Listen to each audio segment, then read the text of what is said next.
Gym Candy Part 3, Chapter 7. By dinner time, my shoulders and hamstrings had tightened. I took it as a good sign. I'd never gotten stiff from lifting before, which meant that I really had gone at it harder. I took a hot bath and then stretched out on my bed, punching buttons on the TV remote.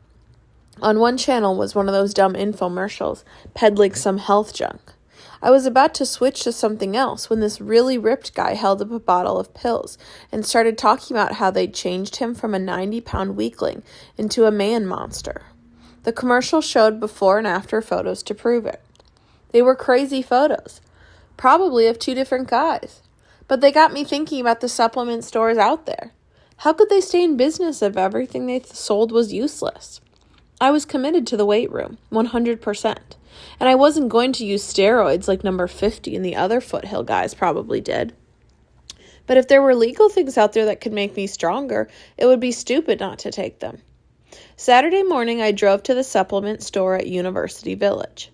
I found an entire aisle filled with bottles promising muscle and weight gain.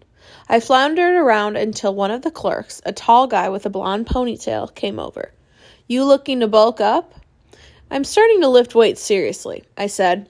"And I was looking for—" "You were looking for this," he said, holding up a bundled package of protein powder with vitamins and mineral supplements. "You take all these and lift weights, and I promise you fantastic results." I looked at the price on the package. "It's pretty expensive," I said. "Nothing worthwhile is cheap," he answered. That night, I sat at my desk and worked the numbers.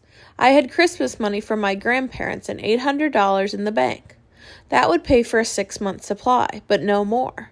Then I thought about all the clinics and camps my dad had paid for, all the equipment he'd bought me. They'd cost money. Well, this was for football too. My dad was out in the shed cutting boards for new shelving. The table saw was screeching so loudly that it took a while to get his attention.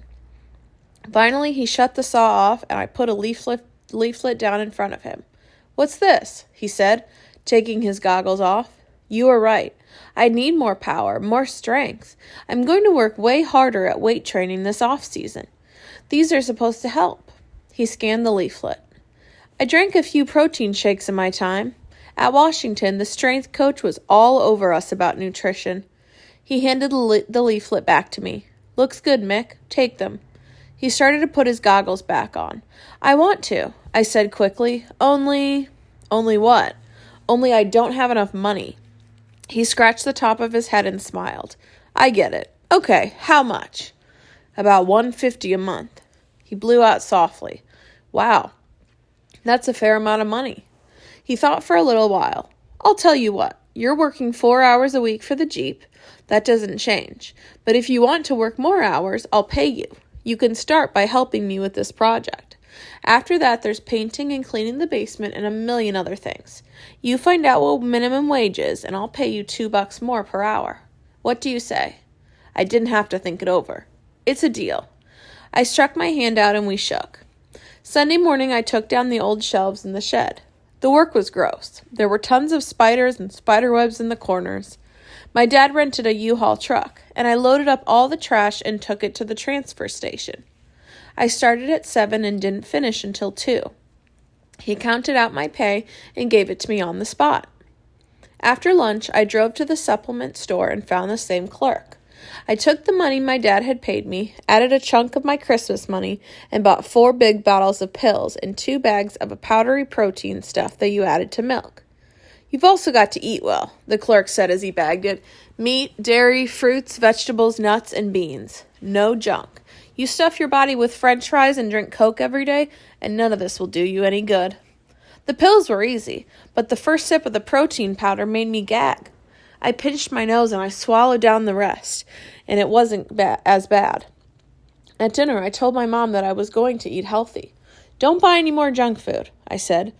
"Glad to hear it, Mick." Only one thing bothered me. I had to drink a protein shake and 2 pills at school during lunch. The clerk had said that the timing was key. I was going to have to mix the protein powder into my milk, and Drew and Deshaun would razz me for sure.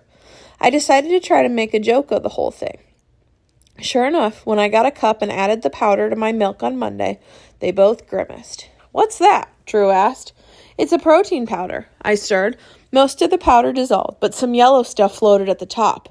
Looks nasty, nasty, Deshawn said. What's it supposed to do? Make me bigger and stronger. You want to try it? I said, pushing the milk toward him. He shuddered. No way, Jose. I drank it down and then wiped my lips with the back of my hand.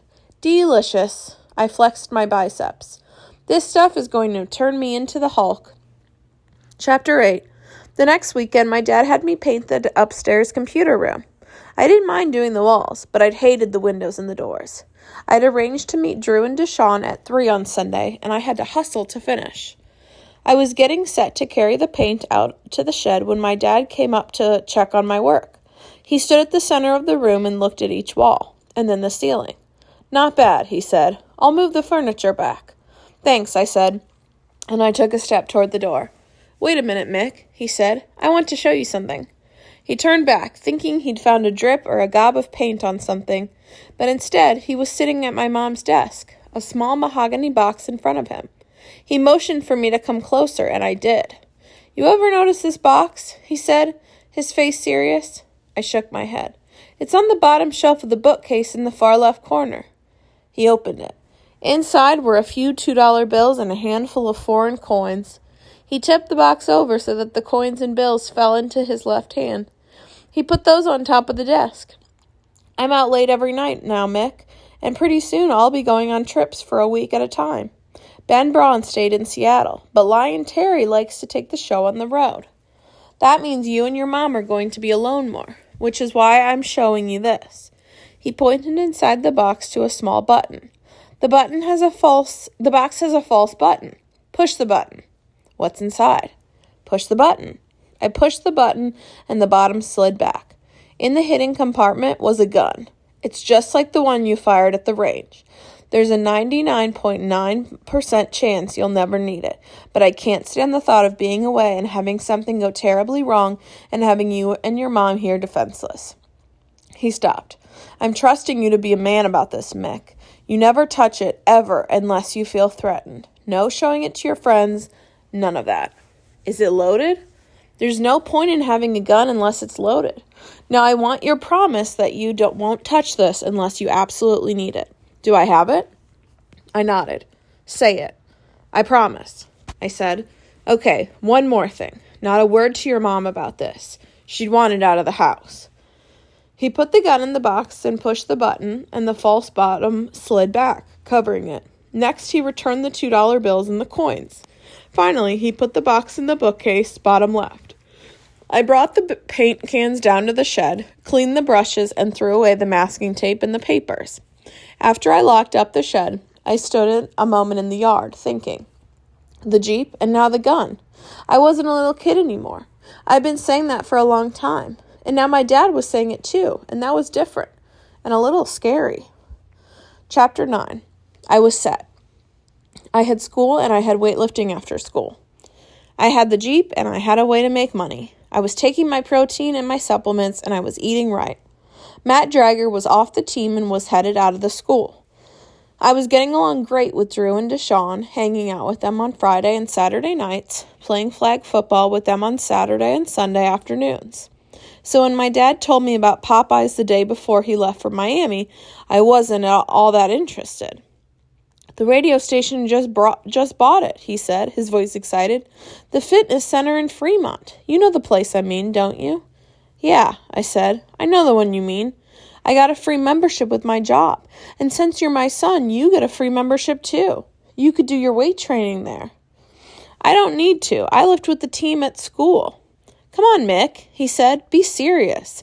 Popeyes is a state of art.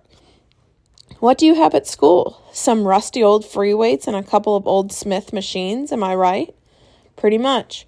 Popeyes has a machine designed specifically for every muscle group. They've got cable stuff, dumbbells, barbells, ellipticals, treadmills, bicycles, medicine balls, everything. I can even get you some time with a personal trainer. That's not free, but I do get a discount. 1 hour at Popeyes would be like 3 hours at your school. He paused. You said you wanted to get bigger, faster, stronger, right? Okay, here it is, an opportunity. He was right. The equipment in the weight room at school was old and there wasn't that much of it. I spent too much time waiting and not enough time lifting. It sounds good, I said. Only what? The other people there. They'd all be adults, right? He scowled. Mick, you're 16. You're not a child. I know, I said. He sighed. Call Drew. He can be your guest the first time, and then after that, we'll figure something out. Maybe you can pretend he's your brother, although with your red hair and big ears, you two don't look alike. I'll arrange a trainer for next Saturday afternoon. The next day I asked Drew, that gym on the Burt Gilman Trail? He said. Yeah? He shook his head. I don't know, Mick. I always figured that place was kind of gay. I know, I said, but my dad really wants me to go. He's going to get us a personal trainer. One time, okay? I picked Drew up Saturday and drove to Fremont. I parked the Jeep in front of a red house on Canal Street, and we walked along the waterfront trail to reach Popeyes. When we were 20 yards away, we could see shirtless guys working out in front of ceiling-to-floor plate glass windows. You sure about this? Drew said. No, but we're here, so we may as well give it a try. Inside the front door was a black semicircular counter. A muscle-bound guy, his head shaved bald, sat on the bar stool, paging through a magazine. But he looked up the moment we walked in. Can I help you? I'm Mick Johnson, I said, suddenly afraid my dad hadn't called. My father. The guy on the radio at night, he said. The guy who owns us. My dad doesn't own. Wait here, he said, and he disappeared behind a door. He returned a minute later, accompanied by a blond guy in his early 20s. The blond guy was pure muscle, too. Peter Voles, he said, sticking out his hand. I'll be your trainer. I told him my name. This is Drew, I said. Peter led us to the main workout room. There were about 200 machines, a whole section full of free weights, and only about 20 guys working out. My dad was right. There'd be no dead time. Okay, Peter said. Let's get to it. He had us do hack squats, leg extensions, and bench presses on a brand new Smith machine. Peter was very particular about form. Every time I did something, he'd put his hand on my arm or leg to show me what I was doing wrong. I tried to listen, but whenever he touched me, all I could think of is this guy gay? A couple of times I looked over at Drew, and I knew he was thinking the same thing. After what seemed like 6 hours but was only 60 minutes, Peter stopped. Well, that's it, he said. What do you think? You want to sign up for more sessions? Drew looked at me. I stood frozen. Peter Voles shrugged. Hey, don't sweat it. You change your mind, I'll be here. Once we were outside, we started laughing. I am never going back there, I said. Me neither, Drew said, though the guy probably wasn't gay. I know, I said, but the way he was always touching me was too weird. When my dad came back from Miami, he asked how I'd like Popeyes. Not too much, I said. So you're not going back? I could tell he was angry. I lift at school, I said. He shrugged. It's up to you, Mick, but you've got the chance to use a state-of-the-art facility. Mike, my mom said, he doesn't want to go. He threw his hands up. Fine, Mick, suit yourself. Chapter 10. A couple of weeks later, I got into it with Nolan Brown, a junior tackle and one of Drager's friends. We were doing curls side by side in the school weight room. When Brown finished his set, he put down the barbell and turned on me. You're one lucky son of a bitch, Johnson. You know that, don't you? Everything gets handed to you. What got handed to me? I said. He laughed. What got handed to you? The starting spot on the team, that's what. If Matt were still around, your butt would be sitting on the bench next year. I put the barbell down. What makes you so sure I'm not better than Drager? Brown snorted. What makes me so sure? Do you think that Foothill kid would have stopped Matt Drager one-on-one the way he stopped you? Do you think Matt would have come up 1 foot short? No, I said, my face burning. I think Drager would have come up 2 yards short. It took Brown a second to figure out what I meant. When he did, he shook his head. Very funny, Johnson. Ha ha. Once Brown moved over to another station, Deshaun came over. Mick, every word you say to Brown goes right back to Drager. You know that, don't you? I don't care. Yeah? Well, you should care. No sense in smacking a hornet's nest with a stick. The next day I was eating lunch in the Commons.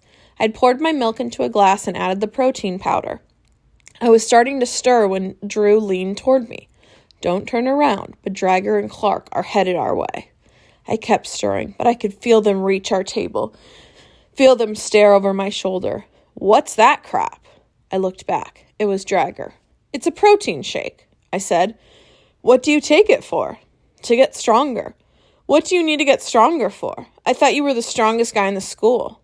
That's what you've been telling everybody, isn't it? I didn't answer. I put the spoon down and lifted the glass to my mouth. Before I could drink it, Drager grabbed it out of my hand, took a sip, grimaced, and then spit it out all over the rest of my food. I jumped to my feet and faced him, my hands balled into fists at my side. He grinned. Oh, sorry. Did I ruin your lunch? I didn't mean to. It's just that the stuff you drink tastes like crap and piss mixed together. What's going on there? I looked past Drager and saw Mr. Chavez, the vice principal, hustling toward us. Drager was up in my face. Nothing's going on here, Mr. Z. We're just talking. Chavez pushed himself between us. Don't give me that, Drager. I'm not stupid. Drager leaned back. Ask him, he said, pointing to me. Chavez turned to me.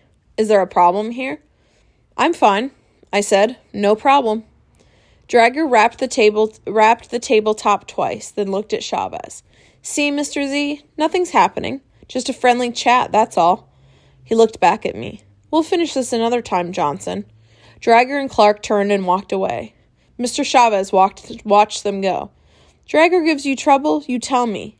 You don't try to take him on. You understand?